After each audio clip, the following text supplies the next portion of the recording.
থাম্বনেলে আপনারা দেখতেই পাচ্ছেন যে আজকে আমাদের ভিডিওর টপিক গুটি কলম। নমস্কার কৃষক বন্ধুরা, কৃষিবিরে আপনাদের আরও একবার স্বাগত জানাচ্ছি। আজ আমরা শিখব কিভাবে খুব সহজে লেবু গাছের গুটি কলম তৈরি করা যায়। এই গুটি কলমের আরেকটি নাম হলো এয়ার লেয়ারে। লেবু একটি বহুল ব্যবহৃত ফল, রান্নায়, পানীয়তে, আবার বাজারে বিক্রির জন্য এর প্রচুর চাহিদা। তাই লেবু গাছেই আমরা আজ গুটি কলম শিখব। কিন্তু যদি বীজ থেকে আপনি গাছ লাগান তবে ফল আসতে অনেক সময় লাগে এবং ফলের গুণমানও অনেক সময় কমে যায়। তাই আজ আমরা জানব কিভাবে গুটি কলম করলে অল্প সময়ে বেশি ফল পাওয়া যায় এবং একই সাথে গুণমানও বজায় থাকে। তাই আমরা ডেকে নিয়েছি মৈনাককে, যিনি আমাদেরকে জানাবেন গুটি কলমের প্রয়োজনীয় পদ্ধতি, উপকরণ এবং গুটি কলম করার উপযুক্ত সময়। তো আমি বলবো মৈনাককে ভিডিওটি বাকি দায়িত্ব পূরণ করতে। ধন্যবাদ শুভঙ্কর। নমস্কার কৃষক বন্ধুরা, আমি মৈনাক। আজকে আমরা আপনাদের সাথে গুটি কলম করার সঠিক সময় এবং গুটি কলম করার সঠিক পদ্ধতি আলোচনা করতে চলেছি। তো প্রথমেই জেনে নেওয়া যাক গুটি কলম কখন করবেন। তো গুটি কলম করার সঠিক সময় হচ্ছে বর্ষাকাল অথবা শরৎকাল, কারণ এই সময়ে গুটি কলম করার সফলতার হার অনেক বেশি হয়।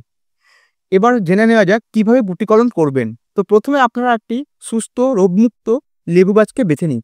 সেই লেবু গাছে 1 বছরের পুরনো একটি ডালকে নির্বাচন করবেন। সে ডালটি গোড়া থেকে 25 থেকে 30 সেন্টিমিটার দূরে 2-3 ইঞ্চি জায়গা জুড়ে একটি কার্তিক, যেরকম আপনারা এই ভিডিওটিতে দেখতে পাচ্ছেন। এরপর ভিডিওটি যেরকম দেখছেন ওরকম গাছের উপরের অংশটিকে ছাড়িয়ে নেবেন। এরপর সে ছাড়ানো অংশটিতে ফাঙ্গিসাইড প্রয়োগ করতে পারেন। যদি সেটা আপনাদের কাছে না থাকে তাহলে আপনাদের বাড়িতে তো সকলের হলুদ থাকে, সে হলুদ বাটা নিয়ে হালকা করে মুছে নিন।